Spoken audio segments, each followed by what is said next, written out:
Assalamualaikum warahmatullahi wabarakatuh. Saya Rido dan rekan saya Resti Yulia Putri dan Antoni.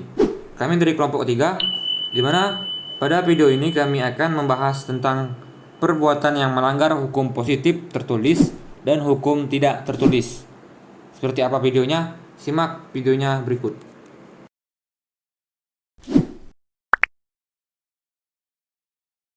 Agus Jody, tersangka kasus kecelakaan yang menewaskan Vanessa Angel dan suaminya diperiksa di Mapolres Jombang. Dia diduga bermain ponsel saat mengemudi. Penyidik Satlantas Polres Jombang menetapkan Jody sebagai tersangka kasus kecelakaan Vanessa Angel.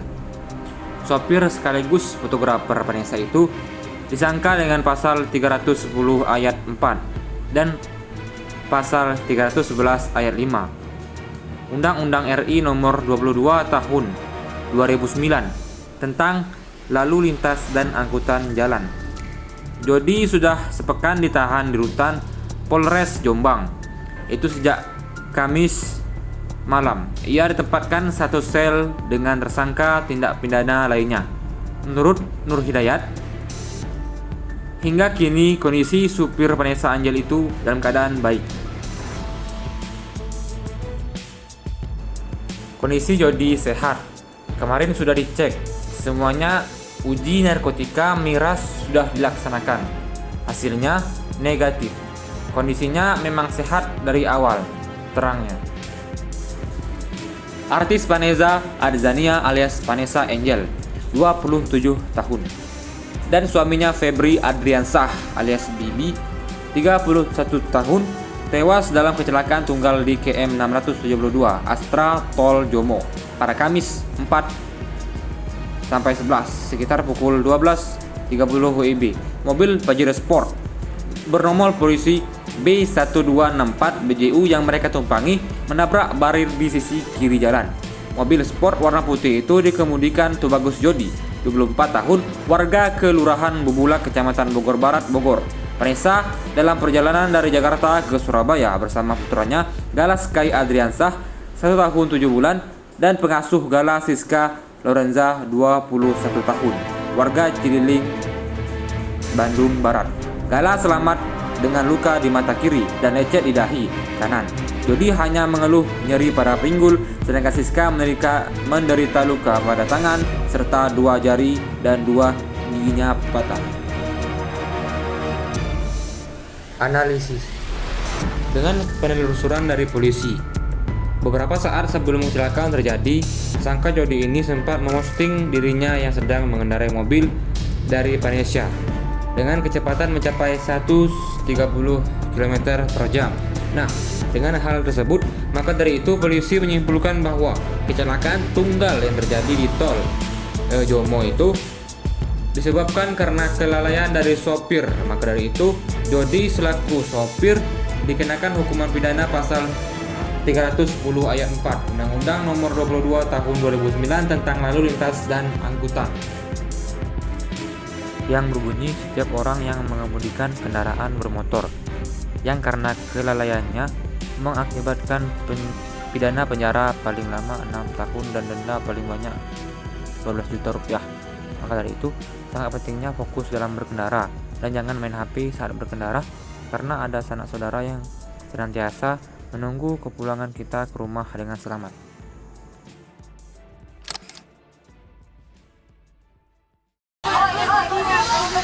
Woi, anak kubu,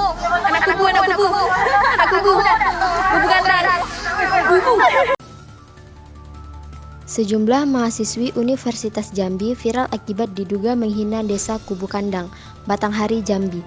Dalam video berdurasi 16 detik, terlihat mahasiswi mencela nama desa Kubu Kandang, tempat mereka menjalani kuliah kerja nyata atau yang biasa disebut dengan KKN. Desa tersebut berada di Kecamatan Pemayung, Kabupaten Batanghari, Jambi. Sedangkan video penghinaan direkam di suatu minimarket setempat. Salah satu mahasiswi bercanda dengan rekamannya dengan menyebut, "Woi woi, anak kubu, anak kubu, anak kubu, anak kubu kandang," ujarnya sembari tertawa. Video yang diunggah beberapa hari yang lalu di akun Instagram @info_batanghari langsung mendadak heboh dan sampai ke warga desa Kubu Kandang. Akibatnya, warga dan kepala desa Kubu Kandang tersinggung dengan unggahan yang viral itu, sehingga menggelar musyawarah dan mengadakan sanksi denda suatu adat. Kepala desa Kubu Kandang Harun mendapati unggahan tersebut melalui pemuda desa dan tidak menyangka adanya tindakan kurang terpuji dari oknum mahasiswi. Saya melihat ini setelah video viral di medsos dari pemuda yang melaporkan kepada saya, ungkapnya beberapa waktu lalu. Selanjutnya, dia bersama tokoh pemuda, ketua adat, dan perangkat desa segera melakukan musyawarah tentang silang sengketa antara mahasiswa Kukerta dengan masyarakat desa Kubu Kandang. Dalam pandangannya, celaan tersebut mengarah ke hukum yang ada di desa dan pemerintah desa memberikan sanksi sesuai dengan undang-undang yang berlaku di desa Kubu Kandang.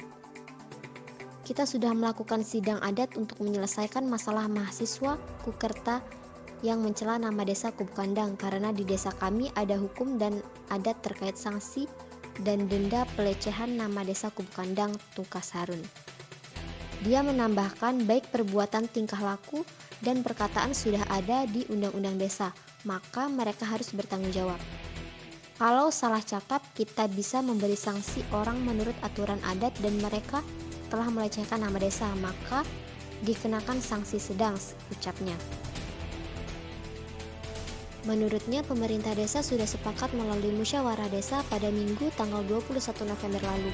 Mereka yang mencela dikenakan denda adat berupa kambing beserta selamak manis, pisau sebilah, kain putih sekabung, asam-asaman, dan sirih seminang lengkap, kata Harun. Kendati demikian, pihak desa Kubu Kandang masih menerima para mahasiswi yang melakukan kukerta di desanya. Hanya saja harus sesuai dengan perjanjian yang dibuat karena pihak desa tidak ingin peristiwa ini terulang. Semua denda yang diberikan sudah dipenuhi pada Selasa malam. Mereka juga sudah meminta maaf atas perbuatan penghinaan tersebut di depan masyarakat umum desa Kubu Kandang, ujarnya. Terpisah, Wakil Rektor 3 Unja, TK Kaswari, mengakui apa yang dikatakan dan dilakukan mahasiswa itu memang kurang terpuji. Kami menyatakan bahwa mahasiswa itu memang tutur, katanya tidak terjaga dan menggunakan media sosial, tuturnya. Menurutnya, pembuatan video itu berlangsung sebelum kerja kuliah nyata di desa tersebut berlangsung, sedangkan para mahasiswa yang melakukannya sudah meminta maaf. Itu sudah dilakukan permintaan maaf, denda adatnya sudah dibayarkan, imbuh Teja. Walaupun demikian, pihak desa Kubu Kandang masih memberikan kesempatan untuk para mahasiswa melanjutkan KKN. Mereka tetap berada di sana. Kepala desa sendiri sangat senang adanya mahasiswa KKN. Dari kejadian ini mereka khawatir tidak dapat KKN lagi, tuturnya. Ia pun mengatakan pihak Unja tidak memberikan sanksi tertentu pada para mahasiswa tersebut. Namun diharapkan mahasiswa lebih berhati-hati lagi dan mampu menjaga sopan santun. Yang salah itu kan perilaku dalam menggunakan media sosial. Jadi kita melakukan pembinaan dan mereka dinasehati. Ini jadi introspeksi kita sebagai orang tua di sini. Mungkin kita evaluasi lagi, budaya kita kan berbeda-beda di Jambi ini. Mungkin itu kita harus dicermati, tutupnya. Analisis. Dalam pemerintahan tersebut, saya berpendapat bahwa lembaga adat besar desa Kubu Kandang mempertimbangkan berbagai hal, diantaranya adalah tuntutan keluarga korban, kerawanan sosial pasca kejadian yang berpotensi instabilitas di desa tersebut. Selain itu, pertimbangan juga merujuk pada upaya untuk menjaga situasi tetap damai dan kondusif, serta menghindari kejadian semacam ini berulang. Pertimbangan juga didasarkan pada upaya menciptakan persaudaraan dan kesatuan serta terjalinnya rasa persaudaraan yang mendasarkan rasa saling menghormati dan saling menghargai antar sesama di desa tersebut.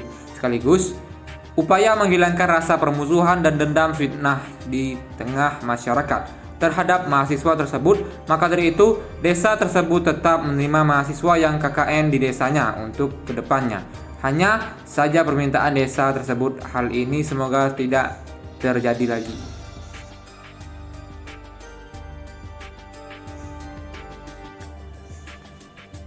secara umum, hukum adat adalah pendapat kesusilaan dalam masyarakat yang kebenarannya hukumnya disepakati oleh anggota kelompok.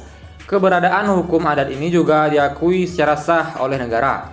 Pengakuan negara pada hukum adat merujuk pada pasal 18B ayat 2 Undang-Undang 1945 yang mengatakan bahwa negara mengakui dan menghormati kesatuan masyarakat hukum adat beserta hak-hak tradisionalnya sepanjang masih hidup dan sesuai dengan perkembangan masyarakat dan prinsip negara kesatuan Republik Indonesia yang diatur dalam undang-undang.